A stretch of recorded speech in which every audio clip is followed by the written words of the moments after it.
명절 잘 보내고 있습니까? 네. 명절날 많이 왔다 갔습니까? 우리 가족들이 함께 모여서 또 오손도손 이야기할 때에 그 사랑이 아마 많이 싹틀 줄 믿습니다. 그리고 하나님께서 명절에 즐거움을 주듯이 또 우리의 가정에 즐거움이 많이 나타나는 그런 2023년도 한 해가 되시길 축원합니다. 우리 지난 시간에 예수님께서 세리 마태를 제자로 부르시는 이야기를 살펴봤습니다. 제자들이 굉장히 많이 놀랬다고 그랬죠. 사람들이요, 그 모습을 보고 엄청난 충격에 휩싸이게 되어졌습니다. 자신들이 가장 경멸하고 유대인들이 가장 죄인이라고 취급하는 그 세리를 예수님께서 제자로 불러서 그렇게 세웠다는 거예요. 심지어는 그들의 그 집에 가서 음식을 나누었다는 것은 너무나 많은 사람들에게 충격을 주었다는 것입니다. 사진을 보여드리겠지만 당시 유대인들의 간섭은요, 이렇게 식사를 초대받으면 편안한 자리에서 비스듬히 누워서 그렇게 식사를 합니다. 사진이 안 나오네요. 방송실. 이 유대인들의 간섭이에요. 누워서 식사하는 이런 모습을 가지고 있어요. 예수님과 세리 마태는요, 저런 모습을 가지고 그렇게 그 집에서 음식을 나누었을 것이다, 이렇게 생각을 합니다. 그런데 이런 자리에요, 갑작스럽게 어떤 사건 하나가 끼어들게 됩니다. 14절에 보니까요, 우리 14절 한번 같이 읽어보겠습니다. 시작. 그때에 요한의 제자들이 예수께 나와 이르되 우리와 바리새인들의 금식하는데 어찌하여 당신의 제자들은 금식하지 아니하나이까? 아멘. 이 식사 자리에 누가 왔다는 거예요? 예수님을 세례를 주었던 그 세례 요한의 제자들이요, 갑자기 이 식사 자리에 들어오더니 예수님에게 따지기 시작하는 거예요. 당신이 하나님의 사람이라고 말하면서 이렇게 한가하게 이런 세리들과 죄인들과 어떻게 식사할 수 있습니까? 지금 이 시국에 우리는 이 나라 백성들 위해서 이 어려운 시국에 금식을 해가면서 기도하는데 어떻게 예수님 당신은 제자들과 함께 이런 죄인들과 어울리면서 한가롭게 이렇게 식사할 수 있는 것입니까? 왜 우리처럼 절박하게 하나님 앞에 금식하며 기도하지 않은 겁니까? 그러면서 따지는 거예요. 여러분, 이스라엘 사람들은요, 자신들의 경건을 유지하기 위해서 그 당시에 관례적으로 하는 일이 있었는데 그게 뭐냐? 금식하는 일을 했어요. 굉장히 중요하게 여겼습니다. 지금도 현대인들에게는요, 자신의 신앙을 하나님 앞에 정말 가다듬기 위해서는 금식을 하기도 해요. 이 금식은 자기 신앙에 있어서 자기의 혈기나 또 자기의 감정과 자기의 생각을 다 내려놓게 하는 아주 좋은 그런 계기이기도 해요. 그런데 예수님 당시의 유대인들은 경건을 유지하기 위해서 금식을 하는데 이걸 굉장히 중요하게 여겼다는 거예요. 이 경건 때문에 유독 금식을 지나칠 정도로 하는 사람들이 그 가운데 있었대요. 그게 바리새인들, 그리고 오늘 등장하는 이 세례 요한의 이 제자들 같은 사람들이 그런 사람들이었습니다. 자기들 스스로 그렇게 말하는 거예요. 우리는 일주일에 2번씩 금식하며 경건을 유지하려고 그렇게 하는데 예수님, 당신은 어떻게 이렇게 타락할 수 있습니까? 이렇게 묻는 거예요. 우리 교회의 현실로 말한다면 이런 분들이 어떻게 말을 할까요? 나는 매일 큐티하고 아침 저녁으로 30분씩 기도하면서 그렇게 하나님 앞에 나갑니다. 적어도 하나님 앞에서 신앙을 가지고 있는 사람이라면 이 정도 해야 되지 않겠습니까? 어떻게 그렇게 하고도 당신이 신앙인이라고 말할 수 있습니까? 이렇게 말하는 사람들이 있다면 여러분 어떤 생각이 드세요? 만약에 여러분에게 누군가가 같은 교인이요 이렇게 여러분에게 말한다면 여러분 어떤 느낌이 들겠어요? 저는 대단히 잘못된 것이다. 내가 일주일에 2번 금식하기로 했으면 내가 금식하면서 하나님을 만나면 되는 거예요. 그런데 그걸 굳이 그렇게 하지 못하는 사람하고 비교하면서 자신을 과시하고 자랑할 이유가 하나도 없다는 거예요. 내가 금식을 2번 하는 것은 내가 하나님을 만나기 위해서, 내가 하나님 앞에 내 신앙을 바로 세우기 위해서 그렇게 하는 건데 왜 그걸 가지고 다른 사람들과 비교하면서 나는 이렇게 하는데 너는 못하느냐고 이렇게 말을 할 필요가 없다는 거예요. 만약에 그렇게 자랑한다면 그 이유가 뭘까요? 인간의 욕구 가운데 내가 하고 있는 것은요 누구나 알아주기를 원해서 그렇게 말하는 거죠. 인정받고 싶은 욕구, 이게요 우리 인간의 내면 속에 그대로 있어요. 겉으로는 나는 일주일에 2번씩 금식하며 이렇게 경건한 삶을 살려고 노력하는 사람입니다 라고 행위는 그렇게 말하면서 그 안에 속물은 다른 생각을 하고 있다는 거예요. 누군가가 비교해서 내가 월등하고 내가 신앙생활 너무나 잘하고 있고 다른 사람은 하지 않지만 나는 이렇게 신앙생활함으로 나는 하나님 앞에서 신앙생활 너무나 잘하는 사람이다. 이걸요 그 마음속에 그 사람의 그 속물이 그것이 드러나게 되는 것입니다.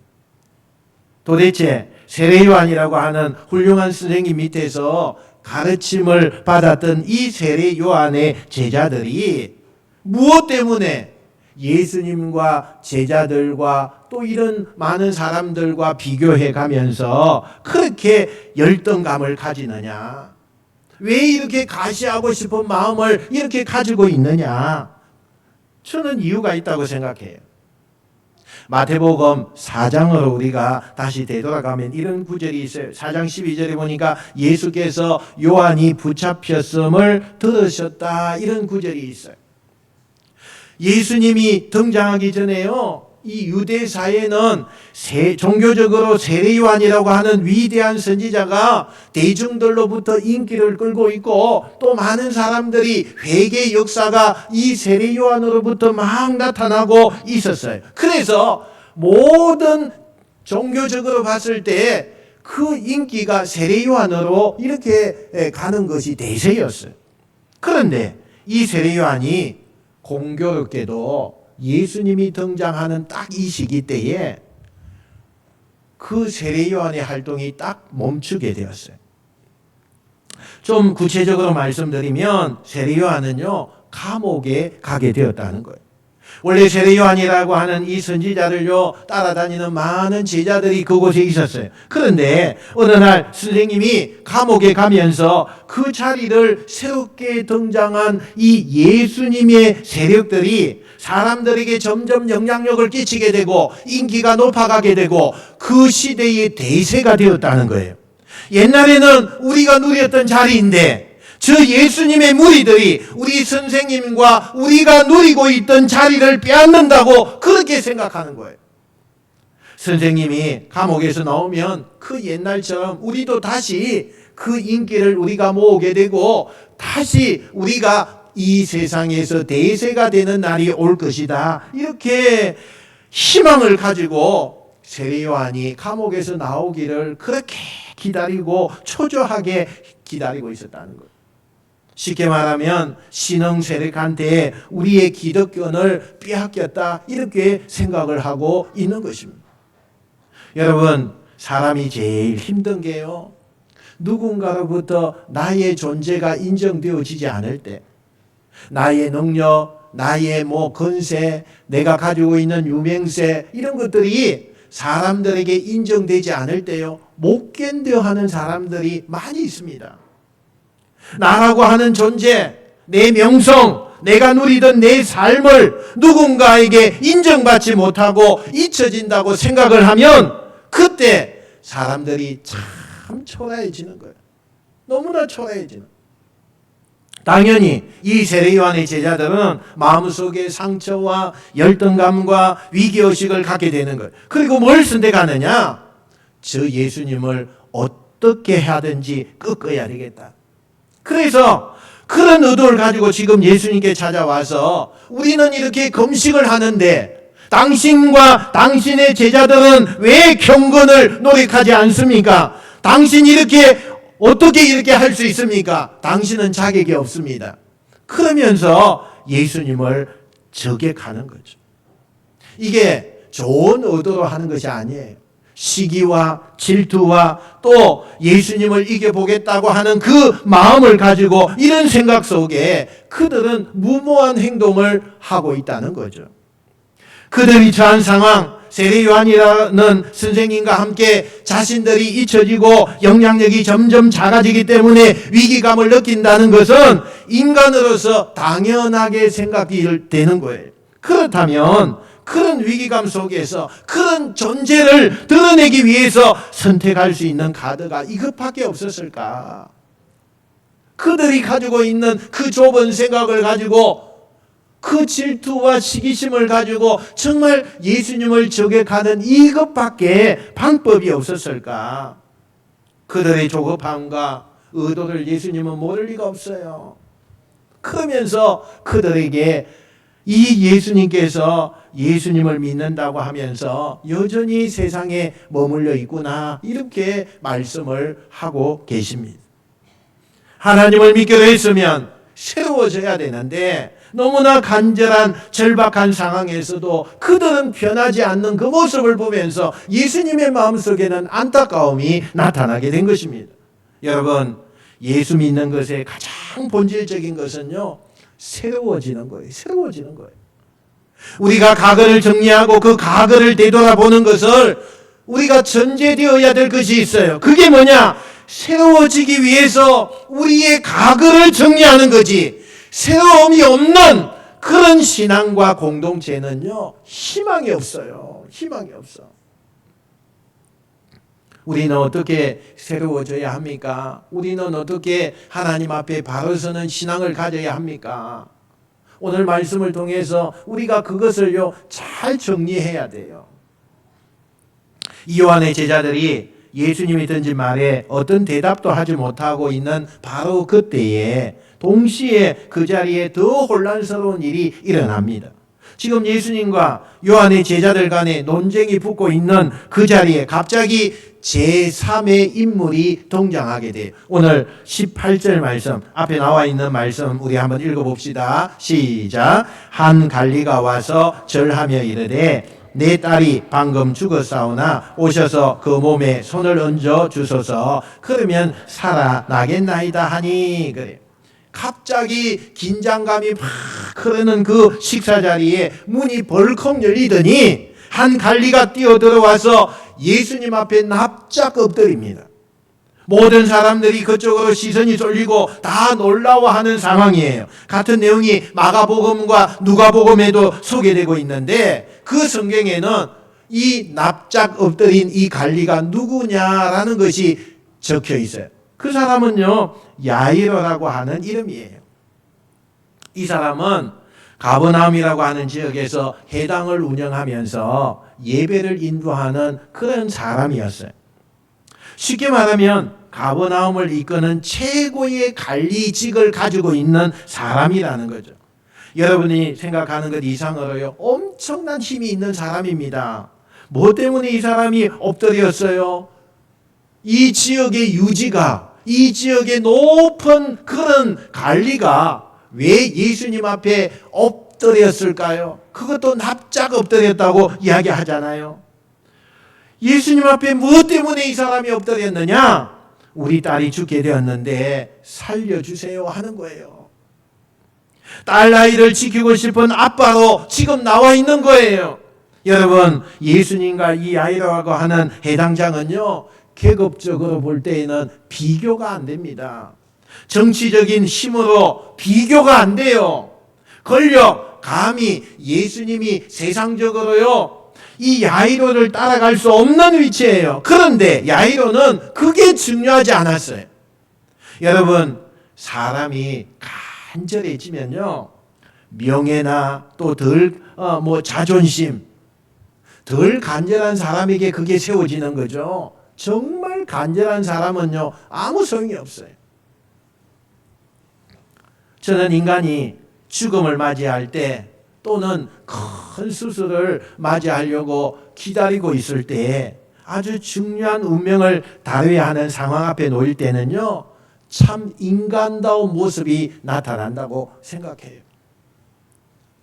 그렇게 교만하고 자기 주장 그거 꺾이지 않으려고 그렇게 하는 사람이, 자기 세계가 그렇게 강했던 사람도 큰 수술 앞에 한 인간으로서 가장 초연하게 다가오는 모습 앞에요, 그 원래의 모습을 보이는 것을 많이 봐요. 야이로는 딸 아이를 고치고 싶은 아빠의 간절함 때문에 모든 것을 다 내려놓고 예수님 앞에 엎드렸다는 거예요. 여러분, 바로 이 모습이요, 하나님이 인간에게 원하시는 모습인 거예요. 우리가 절박하고 최악의 상황이고 가장 위기라고 생각할 때 뭘 해야 되느냐? 그때는 엎드려야 돼요. 하나님 앞에 엎드려야 돼요. 여러분 인생에 지금 벼랑 끝에 놓였다고 생각하십니까? 나는 길이 없고 지금 가장 위기를 만났다고 생각하십니까? 그렇다면 여러분, 가장 좋은 것은 그때는 엎드려야 돼요. 내 잘난 어떤 것을 내세우는 것이 아니라 엎드려야 되는 거예요. 앞에서 소개해드린 요한의 제자들도요, 또 이 야이로도요, 둘 다 벼랑 끝에 서 있는 모습이에요. 그런데 요한의 제자들은 예수님께 등을 돌렸고 반면에 야이로는 예수님께 엎드렸어요. 등 돌렸던 그 요한의 제자들은 바리새인과 같은 운명이 되지만 오히려 벼랑 끝에서 예수님 앞에 엎드렸던 이 야이로는 엎드린 그때부터 하나님의 역사가 그의 인생의 시작이 되었어요. 여러분, 저는 묘하게 이 성경을 묵상하면서 우리 성도들이 떠올랐어요. 우리 성도들 가운데 지금 이 아이들처럼 요한의 제자처럼 각자의 자리에서, 가정에서, 삶의 자리에서 벼랑 끝에 서 있는 성도들의 사연들이 많이 들려와요. 학생들을 바라보면 학생대로 마치 벼랑 끝에 서서 오도 가도 못하는 그런 학생들의 부르짖음을 듣게 되고, 청년들이나 또 기성세대 모두가 벼랑 끝에서 아슬아슬하게 버티고 서 있는 그 모습이, 그 사연들이 많이 들려와요. 잘 살고 싶은데, 행복하고 싶은데, 너무 간절한데 길이 없어서 한 걸음만 뒤로 가면 수천 길 낭떠러지 같은 벼랑 끝에서 이도 저도 못하는 그 한숨과 눈물이 나오는 그런 이야기를 우리는 듣게 돼요. 만약에 여러분 그런 우리의 상황이 놓이면 어떻게 해야 되겠습니까? 내가 이렇게 된 건 누구 때문이니까 그 사람을 원망하고 욕이나 하면서, 아니 그 고통을 잊기 위해서 잠시라도 술을 마시면서 그 고통을 잊어야 되겠습니까? 그 벼랑 끝에서 가장 위급한 상황에서 오늘 우리가 지켜야 될 원칙을 예수님께서 말씀하고 계시는 거예요. 그게 뭐예요? 그때는 엎드리라 말씀해요. 엎드리라. 누구 앞에 엎드립니까? 예수님 앞에 엎드리라는 거예요. 그 엎드림 속에서 부르짖음이 시작하면 그 놀라운 일이 그때 시작이 되어지는 거예요. 저는 그런 면에서 우리가 맞이한 지금의 이 상황, 우리 시대의 이 아픔은 우리에게 하나님께서 주시는 메시지라고 생각해요. 지금은 무조건 주님 앞에 엎드려야 할 때이다. 가정이 힘들고 경제적으로 힘들고 우리가 생각하는 것, 계획하는 것들이 다 숲으로 돌아가서 이도 저도 못하는 벼랑 끝에 내가 서 있다면 탈출구도 없어요. 사방이 막혔어요. 방법이 없어요. 그때에 우리는 엎드려야 됩니다. 주님 앞에 엎드려야 돼요. 여러분, 엎드린 야이로에게 응답하시는 주님께서 지금 이 자리에 주님만을 의지하고 엎드리는 우리에게 응답하시고 하늘의 길을 반드시 내어주실 줄 믿습니다. 이 야이로의 통곡을 들으신 예수님께서요, 식사를 멈춰요. 그리고 야이로의 뜻대로 가자. 그리고는 야이로가 앞서서 그 야이로의 집으로 가게 됩니다. 마가복음, 누가복음에 보니까 예수님이 야이로의 집으로 갈 때에 제자들뿐만 아니라 많은 바깥에 모였던 그 군중들도요, 기름을 짜내듯이요, 그냥 예수님을 따라서 밀치고 뭐 그렇게 해서 따라가는 그 모습의 표현이 나와요. 여러분 상상해 보세요. 그 지역의 최고의 그물급 인사와 지금 사람들에게 최고의 스타 예수님이 만난 거예요. 그리고 죽어가는 어린 소녀를 살리기 위해서 그 집을 향하여서 떠나는 이 장면은 사람들에게 풍성한 뉴스거리를 만들어 주고 있는 거예요. 그러니까 이 두 사람의 만남과 그 안의 이야기가 얼마나 풍성한 뉴스거리를 주는지 사람들은 따라가면서 신이 납니다. 기대감이 있습니다. 그러면서 예수님을 쫓아가는 거예요. 그 행렬 맨 앞에 야이로는 계속 뒤를 힐끔힐끔 돌아보면서 걷는 게 아니라 뛰다시피 그렇게 가고 있는 거예요. 왜 힐끔힐끔 돌아보면서 그렇게 뛰다시피 가고 있을까요? 한시가 바쁜 거예요. 자기의 딸이 곧 죽을 것 같으니까 죽기 전에 예수님을 만나보고 싶어서 그렇게 뛰다시피 가는 거예요. 정말 걸어가고 있는 그 야이로의 그 마음 어떠세요? 어떤 마음일까요? 여러분, 때때로 내가 생각하고 계획하는 것이 완전히 어그러질 때가 있어요. 지금 야이로에게 그런 때가 오고 맙니다. 지금 자기의 계획은, 최상의 시나리오는 예수님이 자기 딸을 만나서 고쳐주는 거, 이게 자기가 기대하는 그림 아닙니까? 그런데 한참 가던 중간에 예수님께서 걸음을 멈추셔요. 그리고 갑자기 이렇게 말씀합니다. 누가 내 옷에 손을 댔느냐? 누가 내 옷자락을 만졌느냐? 내 몸에서 능력이 빠져나갔느니라. 사람들이 당황합니다.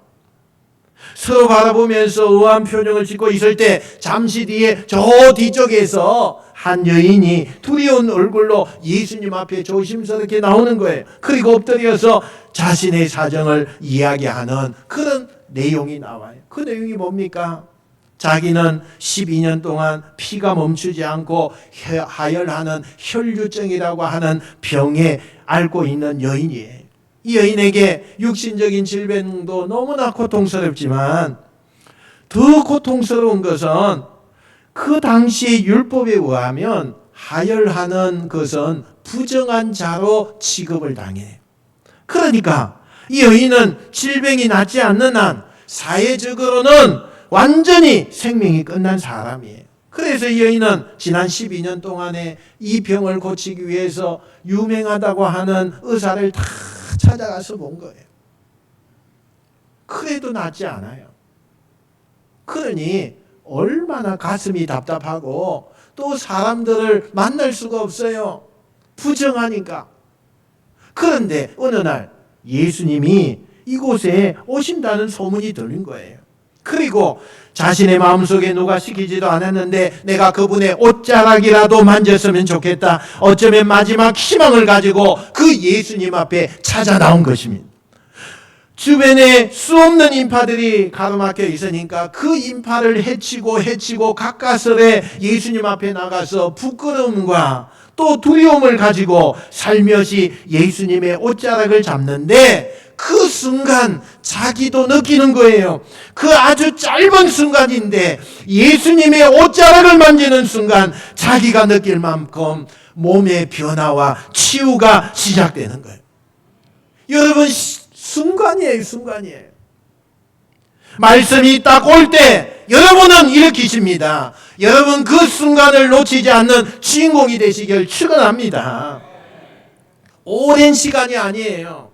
그 순간을 통해서 주님이 우리에게 역사하시는 거예요. 이 모든 사정을 다 듣고서 예수님께서 이 여인에게 이렇게 선언하시죠. 22절 우리 한번 봅시다. 앞에 나와 있는 시작. 따라 안심하라. 내 믿음이 너를 구원하였다 하시니 아멘. 예수님은 이제 아예 많은 사람들 앞에서 공개적으로 질병의 치유와 영혼의 구원을 선언하셨어요. 이 모든 과정을 지켜본 이 군중들은요, 예수님의 행하신 기적과 그 여인의 받은 축복을 박수를 쳐주면서 그러면서 그녀는 집으로 돌아가게 돼요. 얼마나 아름다운 장면입니까? 너무너무 아름다운 장면이죠. 그런데 이 아름다운 장면을 허무하게 바라보는 모든 사람들의 시선 앞에 한 사람의 시선이 있는데 그 사람은 웃을 수가 없는 사람이었어요. 그가 누구예요? 야이로라고 하는 사람이죠. 안 그래도 너무나 지금 급한데 예수님께서 생각지도 않은 그 지체로 발걸음이 멈추어졌어요. 아니 야이로의 마음속에는 자신이 계획하고 그 계획대로 되지 않는 게 너무 속상한 거예요. 그래서 막 마음이 조급해하는 그 순간에 그에게 청청백력 같은 소리가 들립니다. 자기 집에서 누군가가 막 달려오더니 자기에게 대뜸 이렇게 이야기합니다. 서두를 필요 없습니다. 따님이 죽었습니다. 가장 듣고 싶지 않은 말이 지금 들리는 거예요. 여러분 이 야이로는요 그 소리를 듣고 그 자리에 그냥 주저앉았습니다. 그리고 아무 말도 못하고 굵은 눈물을 흘리며 통곡하기 시작해요. 내 딸이 죽기 전에 예수님을 모시러 가려고 했는데 중간에 이 여인이 나타나서 지체만 안 했어도 예수님이 도착할 수 있었을 텐데 내 계획, 내 생각이 다 어그러진 거예요. 중간에 가로채한 이 여인도 원망스럽고 이 여인을 받아준 예수님도 원망스럽고 자기 앞에 서 있는 예수님을 향해 이 야이로는 통곡과 함께 다 끝났습니다. 예수님 우리 집에 안 가셔도 되겠습니다. 이때 예수님의 행동을 우리가 주목해 보셔야 돼요. 더 이상 오실 필요 없습니다. 우리 집에 갈 필요 없습니다. 라고 가로막는 야이로의 그 손을 뿌리치고 아니다. 가자. 그러면서 이번에는 예수님이 야이로를 앞서서 빠른 걸음으로 야이로의 집을 향해 가십니다. 여러분 조금 전까지만 해도 야이로가 예수님의 앞에 서서 걸어가는 것이 아니라 뛰어가듯이 그렇게 갔어요. 그런데 지금 장면이 바뀌었습니다. 딸이 죽었다는 소식 앞에 주저앉은 야이로를 앞서서 이젠 예수님께서 뛰다시피 그 야이로를 이끌고 군중을 이끌고 그 집을 향해서 가는 거예요. 이때 야이로의 선택은 두 가지예요. 내 뜻대로 되지 않았으니까 세상적인 방식으로 이건 불가능한 것이니까 다 끝났으니까 내 계획이 숲으로 돌아갔으니까 가봐야 소용없으니 예수님이 못 가게 하거나 동의하지 않는 방법이 있을 거예요. 자기의 생각에 그 행동을 하는 거죠. 또 하나 방법은 내 계획대로 되지 않았지만 예수님께서 저렇게 앞서서 가시면서 가자 하시니까 내가 그분께 맡겨보자. 이 두 가지 방법이 있는 거예요. 그런데 오늘 성경에 가만히 보니까 야이로는 후자를 선택한 것 같아요. 예수님이 도착을 합니다. 그리고 부모와 제자 가운데 베드로와 야고보와 요한 이 5명을 방에 들어오게 하고는 이미 시신이 되어서 싸늘하게 누워있는 그 어린 소녀를 바라보시더니 갑자기 그의 손을 잡고 이렇게 선포하십니다. 아이야 일어나라. 순간에 기적이 일어나요. 아이가 의식을 되찾고 천진난만하게 그렇게 하품을 하면서 너무 잘 잤어. 여러분 예수님의 입에서 나오는 말씀은 능력이 있습니다. 할렐루야. 예수님의 말씀은 근세가 있습니다. 그 말씀을 들어 지금 나오신 거 아닙니까? 오늘 유튜브로 보시는 분들 그 말씀을 듣고 계신 거 아닙니까? 그 말씀을 듣는 여러분 인생에 기적이 일어나고 능력이 나타나고 그 순간을 여러분의 것으로 만드시는 놀라운 은혜가 있으시기를 주님의 이름으로 축원드립니다. 다시 한번 야이로는요, 그 자리에서 들썩 주저앉고 펑펑 웁니다. 그리고 그 모습을 사람들은 너무나 놀라워하므로 그것을 바라보는 것으로 오늘 이야기가 끝이 나요. 설교를 마무리하지요. 이 이야기에 너무나 유명한 이야기죠. 이 이야기 속의 신학적인 핵심은 예수님은 죽음도 이기시는 하나님이다. 가장 큰 포인트예요. 그런데 저는 이미 우리가 영화 속에서 나오는 스크린 장면으로 이걸 연출한다면 제 입장에서는 카메라를 어떤 사람에게 주목할까? 물론 예수님도 또 다시 살아난 그 어린 소녀도 다 주인공이고 군중들도 놀라워하는 그 모습을 보면서 그 연출할 수가 있지만 저 같으면 야이로에게 카메라를 들이댈 것 같아요. 왜냐하면 그 야이로가요, 저와 여러분이에요. 우리가 이 세상을 살면서 내 생각대로 되는 거 얼마나 됩니까? 내가 예수님 앞에 응답받았다고 그렇게 자부했는데 내 생각대로 안 되는 일이 얼마나 많아요? 우리가요, 이 위기 속에 만났을 때에 우리의 모습이 보이는 거예요.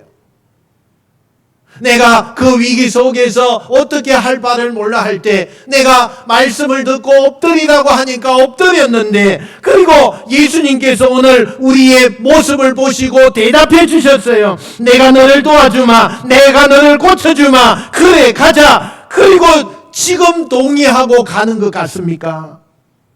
우리식으로 말하면 응답받은 거예요. 그런데 내가 생각했던 계획이, 내가 바랬던 계획이 완전히 꼬이면서 결과는 최악의 결과로 나타나는 일들이 얼마나 많아요. 분명히 나는 기도했고 응답받았고 세상의 생각을 가지고 갔는데 결과는 최악의 결과를 가져온 거예요. 오늘 우리가 그렇지 않습니까? 취업의 문제로, 입시의 문제로, 사업의 문제로, 자녀의 문제로, 건강의 문제로 우리가 너무나 간절히 기도했는데 상황이 이상하게 흘러가면서 최악의 결과가 우리 가운데 나타났을 때에 우리는 어떻게 합니까? 100이면 100 다 예수님 앞에 원망하고 도망가고 있는 내 모습 보이지 않습니까? 나 하나님 앞에 너무나 간절히 기도했습니다. 나 주님만 바라보고 기도했습니다. 난 주님이 이 길이라고 생각하고 다른 길 없어서 주님만 의지했습니다. 그런데 이게 뭡니까? 내가 세상을 의지하지 않고 주님께만 이 모든 문제를 맡기고 엎드렸는데 어떻게 이런 결과가 올 수 있습니까? 그래서 사람들은 예수님을 떠나요. 이 야이로도 그러고 싶었어요. 그래서 예수님, 더 이상 우리 집에 올 필요가 없습니다. 이미 상황 종료되었습니다. 더 이상 할 일이 없습니다. 그런데 바로 그때 예수님이 아니다, 그리고 앞서고 야이로를 이끌어갈 때 이 야이로의 위대함은 그 최악의 절망에서도 일단 나머지를 예수님 앞에 맡겼다는 거예요. 여러분, 오늘 이 이야기가 우리의 이야기가 되시기를 주님의 이름으로 축원드립니다. 홍 여러분, 기도했는데 하나님 앞에 불을 지졌는데 이렇게 될 것을 믿고 살았는데 여러분 뜻대로 되지 않는 최악의 결과를 손에 들으셨다면 거기서 여러분을 앞서는 예수님께 이제는 맡기십시오. 내가 뭘 할 수 있는 게 아닙니다. 우리가 뭘 할 수 있는 게 아니에요. 그분께 맡기십시오. 거기서부터 인간의 한계를 뛰어넘는 기적이 반드시 일어날 줄 믿습니다. 절박하고 간절할 때 우린 두 가지 해야 돼요. 위기를 만나면요, 엎드리셔야 돼요. 엎드리셔야 돼요. 그리고 계획대로 안 되고 내 생각대로 안 될 때 그때 내 길을 가지 말고 그때야말로 남은 모든 일정을 주님께 맡기는 여러분 되시길 축원합니다. 우리가 이 한 주간 또 삶을 살아갈 때에 순간적인 기적이 우리 인생이 살아나는 역사가 일어날 것을 믿으면서 우리 모두가 야이로가 받았던 그 축복을 누리는 하나님의 백성들이 되시기를 주님의 이름으로 축원드립니다. 축원드립니다. 기도하겠습니다.